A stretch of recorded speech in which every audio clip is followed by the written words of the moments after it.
Today, an island of strangers,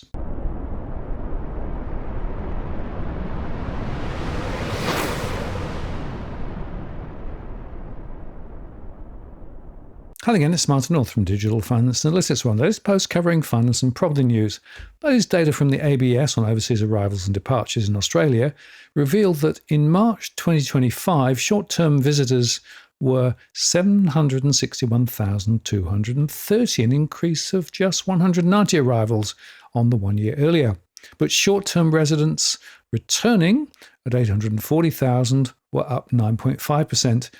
Compared with 1 year earlier, and total arrivals at 1,688,650 was an increase of 4.6% from a year earlier, while total departures were down 2.4% on a year earlier. These statistics, of course, report the number of international border crossings rather than the number of people.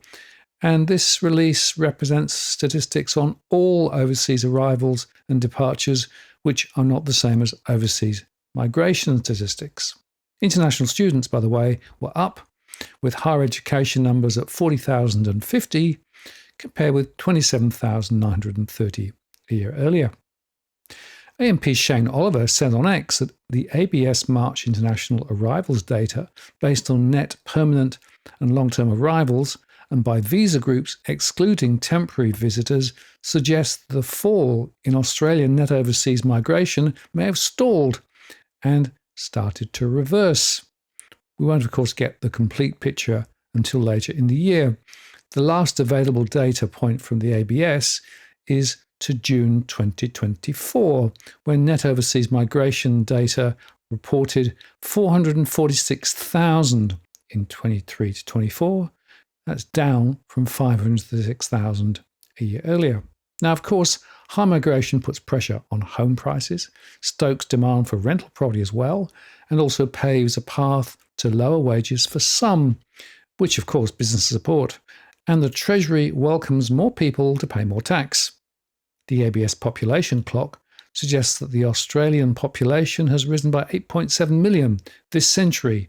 As at May 2025, that's a 46% increase.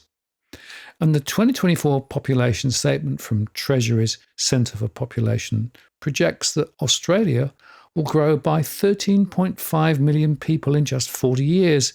This anticipated 13.5 million population gain will be driven by a constant high net overseas migration of 235,000 per year. That's more than doubling the 90,000 average net migration in the 60 years after World War II.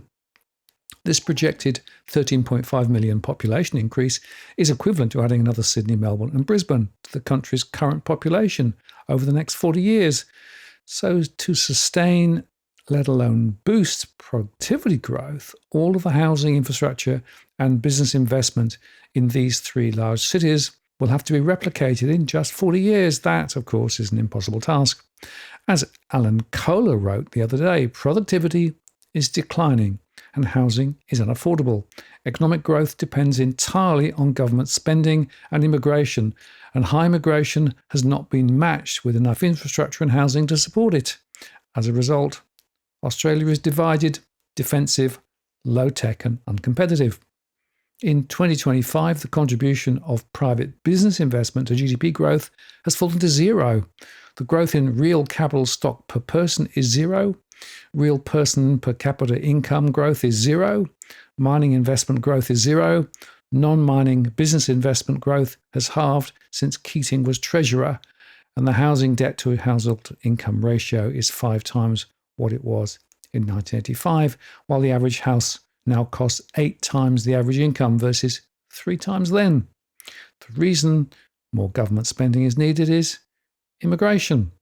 The doubling of population growth from 1% to 2% a year is arguably essential to keep the place running as the birth rate declines, but it is causing profound structural changes in the economy because it is not matched by any serious planning for the extra people. The costs of housing and overburdened infrastructure and policing is sapping productivity while making life nasty and brutish. Australia's economy is an immigrant-fed basket case.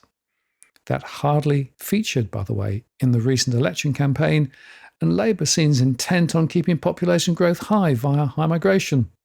So I was very interested to see that the British government on Monday announced plans to cut migration to the UK, tightening the rules on who can work, study, and live in the country. Announcing the plans on Monday, Britain's Prime Minister Keir Starmer said the strategy will finally take back control of our borders and close the book on a squalid chapter for our politics, our economy, and our country. These rules become even more important. Without them, we risk becoming an island of strangers, not a nation that walks forward together.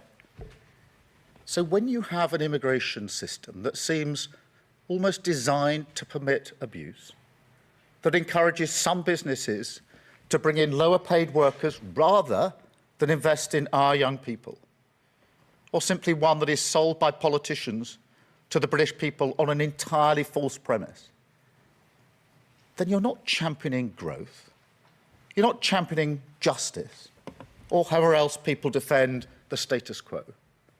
You're actually contributing to the forces that are slowly pulling our country apart. So yes, I believe in this.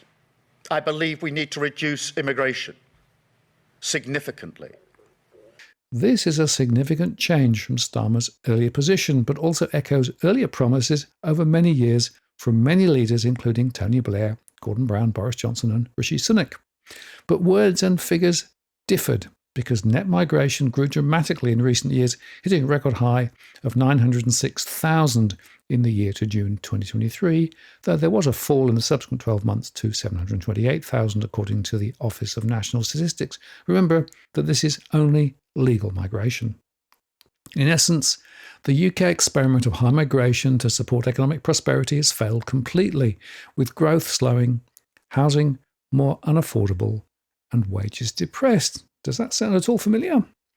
Now, the government has said in its blueprint on immigration that steep increases in net migration in recent years has been caused by, quote, a big increase in overseas recruitment, including a shift towards lower skilled migration, with a substantial increase in worker visas issued below degree level. The number of people arriving via the health and social care visa route to work in below degree level jobs rose from 37,000 in 2022 to 108,000 in 2023. To the UK, of course.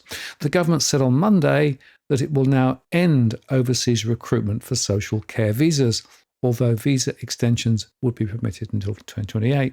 Starmer added that immigration reforms would end what the government describes as the country's failed experiment in open borders that saw migration soar to almost 1 million a year, noting it would ensure that people coming here earn the right to stay in the country. In his speech, he said, "We risk becoming an island of strangers," which for some was resonant of an infamous River of Blood speech given by Enoch Powell in 1968, when he said immigration made native Britons feel as if they had found themselves made strangers in their own country. But Number 10 rejected any link, saying in a statement, the Prime Minister rejects those comparisons and absolutely stands behind the argument he was making that migrants make a massive contribution to our country, but migration needs to be controlled. The Prime Minister has made the argument that migrants make a massive contribution to the UK and have done so for generations. The Prime Minister was using his own words to rightly recognise both the contribution that migrants have made over the generations and to make the point that uncontrolled migration has been too high. But look, they said, this government is not going to shy away from this issue. The public are rightly concerned about the impact that uncontrolled migration has had on the UK. The truth is, the government has come under increasing pressure to tackle the thorny issue of immigration amid record migration figures. The strong performance of Nigel Farage's right-wing anti-immigration Reform UK party in opinion polls and in recent English local elections has increased the need for the government to act quickly. The proposals will raise English language requirements for migrants, as well as the skills and level of education they need to obtain work visas. The government also said migrant workers will have to live in the UK for 10 years in the country before they can apply to stay indefinitely. The government said its new proposals back British workers over cheap overseas labour and would link migration policy with skills to boost economic growth. British businesses, though, are warning the UK government that plans to tighten immigration rules on foreign workers and to instead train and recruit more British personnel will lead to labour shortages in key sectors. Businesses fear that Brits can't or won't fill the gap created by likely worker and skill shortages, particularly in sectors traditionally heavily reliant on migrant staff, such as health and social care. Care England, which represents independent social care providers, warned that the immigration plans could have serious consequences for a sector already under immense pressure. And it noted that the care industry currently has 131,000 vacancies. Let's be clear, this decision is not a solution, Care England's chief executive Martin Green said, responding to the government's plans on Monday. It's a political gesture that treats the symptoms but ignores the disease. Rather than investing in the sector and solving the recruitment crisis, the government is closing the door on one of the only workforce pipelines still functioning. Social care is not low-skilled work. It is high-skill, low-pay work that deserves respect, proper recognition and meaningful investment. And Green said, while concerns about exploitation must be addressed, the proposed solution ending overseas recruitment entirely removes a vital workforce supply without establishing a viable domestic alternative.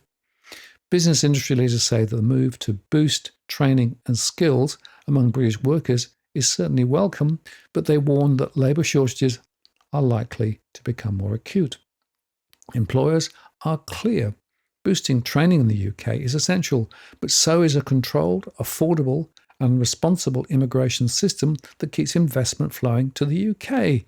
The UK's Recruitment and Employment Confederation Chief Executive Nick Carberry commented on Monday. Businesses will now have to carefully consider the detail of proposals to limit visas for skilled jobs below degree level, the Confederation of British Industry said. Labour shortages can't be solved by training alone. With the UK's workforce set to shrink in the future as our population ages, it's more important than ever that we support the business investments needed to underpin tech adoption and training. Ray Newton-Smith, the CBI's chief executive, noted, businesses are keen to unlock more homegrown talent, said James Grattan, deputy director of policy of the British Chamber of Commerce. However, it's vital that the pace of change in the immigration system does not cut across access to global talent before the UK's wider labour market problems are properly addressed. Firms need access to the right skills to grow the economy, she said, and for some businesses, that will include bringing people from outside the UK. This is usually as a last resort when they've tried all that they can to recruit from the local labour market, Grattan added. Which begs the question, of course, for Australia. Are the current migration settings sustainable? Well, no, they're not. High migration leads to falling productivity and living standards and many risks building. And begs the question too, are we creating an island nation of strangers in Australia? Well, I think we probably are. But more importantly, there is a huge gap between what governments are saying and what they end up doing. Some of that is because of pressure from business, but the broader pressure on home prices and on productivity may lead to change. However, it'll be interesting to see whether the UK does make a change or whether once again we continue to see high migration despite all the words that are issued. This, of course, is rather similar to what's happened in Australia, where everybody talks about it, but high migration is still very much in play. The bottom line is this: both the UK and Australia is struggling with productivity, with growth, and with better living standards. And until there's a consistent shift away from high migration, that's unlikely to change. I'm Martin North from Digital Finance Analytics. Many thanks for watching, and I'll see you again next time.